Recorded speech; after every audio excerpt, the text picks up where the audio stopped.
तर ठाकरेंच्या शिवसेनेचे कोल्हापूरचे माजी जिल्हाप्रमुख रविकिरण इंगवले यांनी आमदार राजेश क्षीरसागर यांचा एक व्हिडिओ ट्विट केल्यामुळे खळबळ माजली आहे। आमदार क्षीरसागर कंत्राटदारासोबत टक्केवारीबद्दल चर्चा करत असल्याचा दावा इंगवलेंनी केलाय।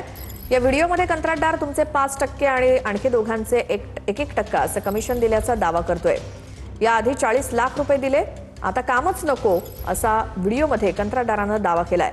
तर आम्हाला वरही पैसे द्यावे लागतात असं राजेश क्षीरसागर यांचं व्हिडिओतलं वाक्य आहे। दरम्यान राजेश क्षीरसागर आज सकाळी 11 वाजता पत्रकार परिषद घेणार आहेत। ऐका त्याप्रमाणे 40 लाख मी तुम्हाला दिले साहेब। नाही एकच मिनिट साहेब, माझं कंप्लेंट नाही आणि त्यांना ऑफिशियल ट्रान्सफर केलं साहेब राहुलला मी। एवढे त्यांनी घाई केली माझ्याकडे। एक लक्षात घ्या साहेब, आपलं काय ठरलं होतं 60% ठरले। अहो पण ते आज तुमच्या बरोबर गेले साहेब। नाही असं नाही करून चालत साहेब। तुम्ही त्यांचं काय असेल ते बघून घ्या। नाही त्यांना 1% द्यायचा तो तुम्ही 2 दिला, आम्हाला 2% तुम्ही कमी दिले। हे बघा व्यवहार क्लिअर ठेवा, आम्ही दुसऱ्याकडे काढून तुम्हाला दिले साहेब। त्यावेळी त्यात तयार होता मला साधलं तर म्हणलं राहून द्या, तुम्हाला बोलले म्हणून दिलं।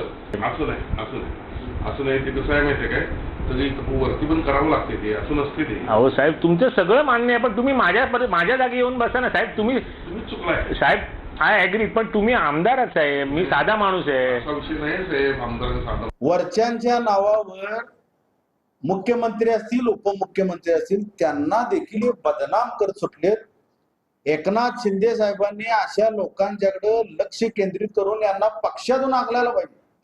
राजेश क्षीरसागरने 2 वर्षे जेलमध्ये किमान सडून एक पांढरी दाढी आणि पांढऱ्या केसातून बाहेर येतेला मला बघायचं। प्रचंड भ्रष्टाचाराने प्रचंड अत्याचार करणारा हा लोकप्रतिनिधी आहे। जर क्षीरसागर सत्तेत नसतील आणि जर त्यांचे आमदारकी पद रद्द झाले, ही जनता यांना कोल्हापुरी चप्पलनं ठोकते का नाही बघा, आणि त्या ठोकताना सगळ्यात पुढे मी असणार।